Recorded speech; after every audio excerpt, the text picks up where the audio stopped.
every day that you get to chat to a NASA astronaut. I'm here with Commander Al Worden, who has recently launched his astronaut Al Worden Endeavour Scholarship Programme, and it was presented here to an Emirati student in Dubai. Al, can you let us know, why is it so important for countries to cooperate on a programme like this?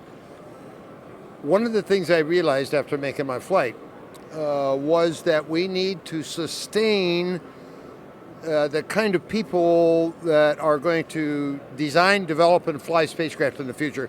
That's the science, technology, engineering, and math side of academics. I think it's critical that we have that nucleus of young people coming along who are going to be in charge of the space program in the future. And the space program has to be maintained in the future. It's actually the survival of the human species. So I think it's critically important that we work with these young people. We motivate them not only in the excitement of space, but in doing that, we also motivate them in the science, technology, engineering, math curriculum in school. And we need to reach those young people before they get to college, because by then they've already made up their minds what they want to do. So we're trying to encourage young people to learn all there is about space.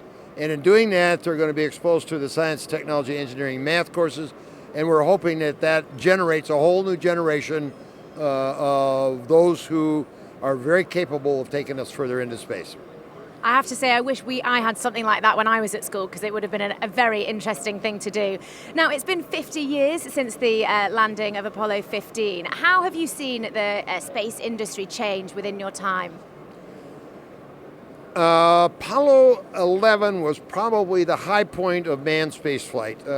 It was a program that took the entire U.S.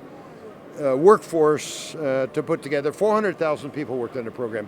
The Apollo program has been likened to the building of the pyramids in Egypt, probably the greatest technological undertaking that anybody in the world has ever done, any country's ever done.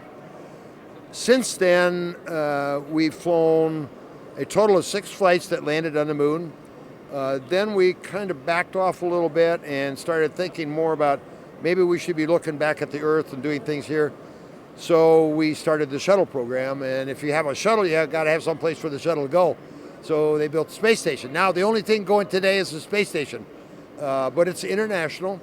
The space station has proven to us that we can and need to include all countries that are willing to be involved into that kind of a program. And I think that's what we're going to need in the future.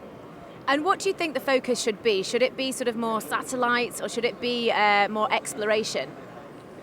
Well, I think exploration is nice. But you see, I see no value in exploring the solar system because I have this belief it's kind of a fact that the day will come when the sun will burn out. And when it does, we're going to be gone. We're going to be bye-bye. I think before that happens, we better find another place we can go to. And there are some planets out there that they've found that are very Earth-like and could very well sustain a human species. The problem is they're a long ways away. And so we're going to have to develop a capability to get there. But that's where I see the space program go. We don't even realize it. But the survival of the human race is at stake here. And it might be millions of years before we have to go. But someday they're going to have to. And that's where we're getting started now. And obviously, having had the career that you've had, what excites you most about the future of space? What is an area that you're really you've got a lot of I suppose, I've totally lost the word that I'm thinking. What's the area that you're most inquisitive about?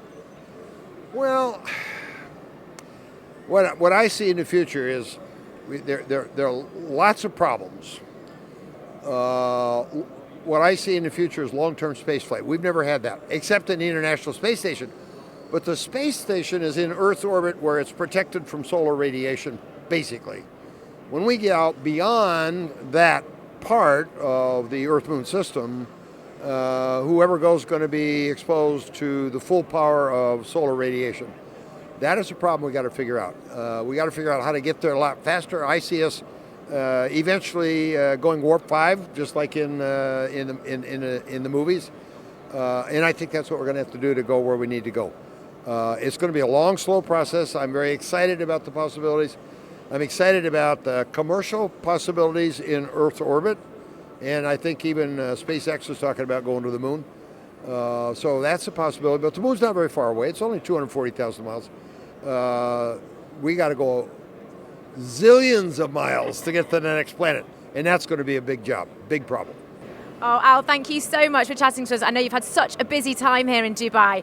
What do you do to chill out? What are you going to be doing now just to unwind after such a busy show? Well, I tell you what, I'm going home tomorrow. I'll be flying Emirates nonstop from here to Houston. It's a 16-hour flight. I hope you're in first class. I think when I get to Houston, I'm not only going to chill out, I'm going to get conked out for at least a day to recover. But it'll be fine. Yeah, I love coming here.